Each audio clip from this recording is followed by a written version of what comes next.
Hvað það versta sem gæti gerst við inngöngu í Evrópusambandið? Skulum líta bara vestur haf. Árið 1787 þegar stjórnarskrá Bandaríkjanna var skrifuð voru Bandaríkin bara bandalag. Fólk tilheyrði fylki sitt eins og við tilheyrum Ísland.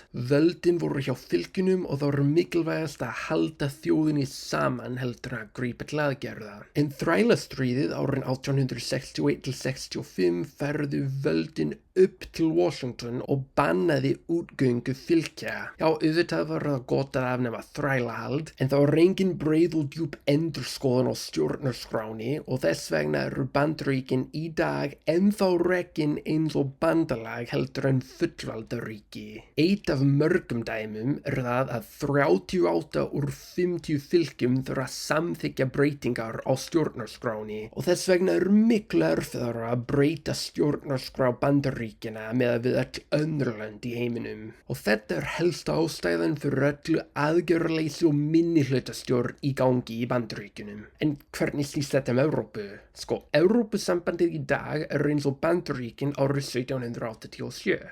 Bara alþjóðlegt bandalag og öll lönd þurfa að samþykkja breytingar á grunnsáttmálanum. Ímyndaðu þér framtíð þar sem Rússland gerur innrás í ESB og ESB þarf að sameinast fljótt og hratt til að bregðast við, en þegar stríðið er búið þá er ESB alveg eins og Bandaríkin þar sem völdin liggja hjá Brussel, en sáttmálarnir eru ekki verðir sem veldur endalausu aðgerðarleysi og minnihlutastjórn og meðlimir geta ekki gengið út. Þessi framtíð er miklu verri en allir gallar við núverandi stöðuna og þess vegna hvet ég ykkur til að kjósa nei þann 29. ágúst. Takk fyrir að horfa.